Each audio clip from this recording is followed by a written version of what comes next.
রবীন্দ্রনাথকে নিয়ে বলার মতন প্রজ্ঞা বা জ্ঞান আমার মধ্যে নেই। মূর্তি ভুলুণ্ঠিত, মূর্তির মস্তক দ্বিখণ্ডিত, তখন কিন্তু বাঙালি হিসেবে লজ্জা নয়, কোথাও কোথাও ক্রোধের উন্মেষ।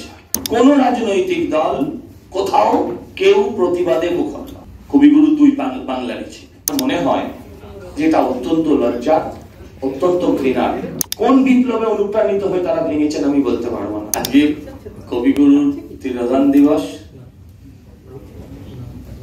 জীবনে তাকে চিনতে শুরু করেছিলাম সহজ পাঠ থেকে, পরবর্তীকালে জনগণ মন অবধি তাকেই আমরা মেনে এসেছি আমাদের জনগণ মনের একমাত্র কবি হিসেবে। দেখুন, রবীন্দ্রনাথকে নিয়ে বলার মতন প্রজ্ঞা বা জ্ঞান আমার মধ্যে নেই। যেটা নেই সেটা স্বীকার করতে বাধাও নেই, টিভি ক্যামেরা আছে, সবই আছে। কিন্তু যখন দেখি তার তিরোধান দিবস হোক বা যে কোনো দিবসেই, যখন দেখি তার মূর্তি ভুলুণ্ঠিত, মূর্তির মস্তক দ্বিখণ্ডিত, মুখে কালি মাখানো অবস্থায়, তখন কিন্তু বাঙালি হিসেবে লজ্জা নয়, কোথাও কোথাও ক্রোধের উন্মেষ হয়। কিন্তু আমি দেখেছি, আমি যেটা বুঝেছি যে বাঙালির রক্ত আজকে শীতল, মেরুদণ্ড বোধহয় আজকে রবারের হয়ে গেছে। কোথাও কোনো প্রতিবাদ নেই, কোন রাজনৈতিক দল, কোথাও কেউ প্রতিবাদে মুখর নয়। হ্যাঁ, বাংলাদেশের ঘটনা সেন্সিটিভ, আমরা উচ্চারণ করবো না, আমাদের ভাব ভেবে বলতে হবে সমস্ত কিছু। কবিগুরু হিন্দুর ছিলেন না, মুসলমানের ছিলেন না, কবিগুরু বাংলার ছিলেন। আজকে এপার বাংলা ওপার বাংলা ভাগাভাগি হয়েছে। কবিগুরু দুই বাংলারই ছিল।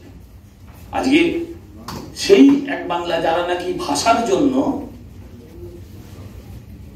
নিজেদের তাজা রক্ত যারা রাস্তায় ভাসিয়ে দিয়েছিলেন, সেই ভাষা যিনি শিখিয়েছিলেন, যারা শিখিয়েছিলেন, তাদের মূর্তি যখন রাস্তায় ভেঙে গড়াগড়ি খায় কিংবা মুখে কালো রং মাখিয়ে দেওয়া হয়, তখন একজন বাংলার মানুষ হিসেবে, মানুষ কিনা এখন আমি বলতে পারবো না, নিজেকে হওয়ার চেষ্টা করছি, তো তখন অব্দি আমার মনে হয় যেটা অত্যন্ত লজ্জা, অত্যন্ত ঘৃণা। আমার মনে হয় এখান থেকে কবিগুরুর তিরোধান দিবস পালন করব, যেমন আমরা তাকে সংস্কৃতির মধ্যে দিয়ে, শ্রদ্ধার মধ্যে দিয়ে, যারা তার সম্বন্ধে জানেন তারা আরো অনেক কথা বলবেন, কিন্তু আগামী প্রজন্মের কাছে রবীন্দ্রনাথের মূর্তিটা মুখে কালি মাখানোর যে নয়, যেন না থাকে, সেটা শপথ নিয়ে আমাদের আগামী দিনটা চলতে হবে। এবং আমার মনে হয় সমস্ত মানুষ, বাংলার আপামর মানুষ, তিনি যে ধর্মের হতে পারেন, যে বর্ণের হতে পারেন, যে কোনো রাজনৈতিক দলের হতে পারেন, এই ব্যাপারে কিন্তু আমাদের সকলের রাস্তায় নামা উচিত, প্রতিবাদ মুখর হওয়া উচিত।